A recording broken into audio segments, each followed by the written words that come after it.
Hello बच्चों, हमारे पास क्वेश्चन है a convex lens of focal length f is equal to 25 centimetre was cut along the diameter into two identical halves and was again set leaving a thin gap of width a is equal to 0.10 centimeter.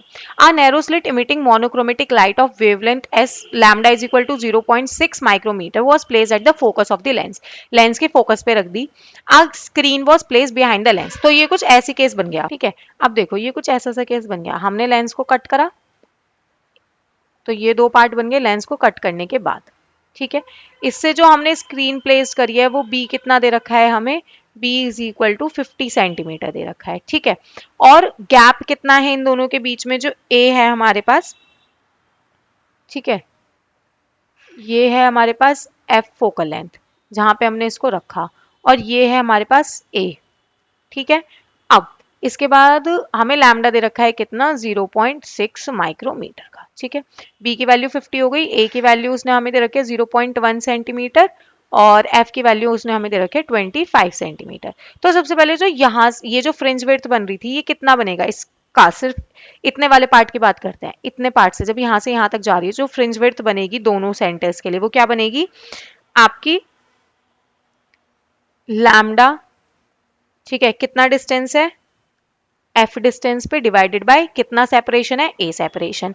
इसको जब हम लोग calculate करेंगे ये कितना आएगा आपके पास, lambda की वैल्यू कितनी है 0.6 into 10 to the power -6 multiply 25 into 10 to the power -2. ठीक है, डिवाइडेड बाय a सेपरेशन कितना है हमारे पास 0.1 इंटू 10 टू द पावर -2.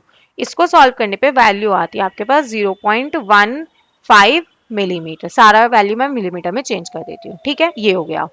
अब उसके बाद वो हमसे पूछ रहा है विड्थ ऑफ फ्रिंजेस तो हमने निकाल लिया, अब वो पूछ रहा है पॉसिबल नंबर ऑफ फ्रिंजेस, मतलब n कितना हो सकता है. तो फ्रिंज विड्थ का जो फॉर्मूला है वो क्या बनेगा, B A divided by 2f.n, ये हो जाएगा. ठीक, अब क्या हो गया, n is equal to B dot A divided by 2f.बीटा. तो ये वैल्यू आ गई, b की वैल्यू कितनी है हमारे पास 0.5. ठीक है, इंटू ए की वैल्यू कितनी है हमारे पास 10 to the power -3 divided by 2 into 25 into 10 to the power -2 into beta कितना आया हमारे पास 0.15 इंटू 10 टू द पावर -3.